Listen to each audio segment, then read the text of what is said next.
আমার কপিলের আগের তরফের স্যারানি যেরকম অত্যাচার করে আর কপিলে যদি আমাকে ভালো যদি না বাসতো তাহলে আমি এই বাসার মধ্যে এতদিন আমার কাজ করতে হইতো না।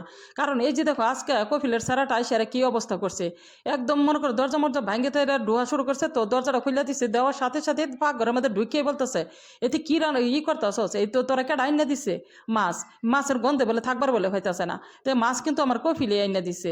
আর তোদের কি কইয়াম যে এটা কিন্তু আমার কপিলের আগের তরফের ছাড়া, এই ছাড়া কিন্তু আমার এই বাসার মধ্যে থাকে না।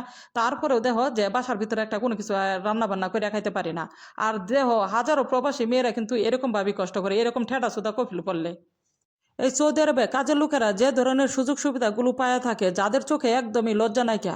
কারণ চোখে লজ্জা থাকলে কিন্তু দুনিয়ায় তোমার অন্ধকার, আর যদি চোখের মধ্যে লজ্জা না থাকে তাহলে তোমার কাজকর্ম নাইকা, পেটে ক্ষুধা আছে, তুমি মনে করো একজনের কাছে কিন্তু এই সৌদি আরবে হাত পাতলেও তুমি পাইতেছো, এবং কি মনে করো তোমার পেট ভর্তি করে খাবারও দিব, 10-5 টাকা হাতের মধ্যেও দিয়ে দিব। আবার অনেক সময় দেখবা যে রাস্তাঘাট দিয়ে তুমি হাইটে যাইতেছো, সেখানেও কিন্তু সৌদিরা বিভিন্ন ধরনের হেল্প করে থাকে। আর তুমি মনে করো যে কাজকর্ম নাইকা তাই বলে তোমার যে না খায় মরতে হবে তা কিন্তু কোনো কথা না। এই যে দেখবা যে যেখানে বলদিয়ার দাম আছে সেখানে কিন্তু আমরা কিন্তু ভালো ভালো খাবারগুলো কিন্তু রেখে আসি, সৌদিরা কিন্তু একবারে খাবার দুইবার খায় না, একদম ইনটেক খাবারগুলো লটকায় রেখে আসি, এটা লজ্জার কিচ্ছু নাই।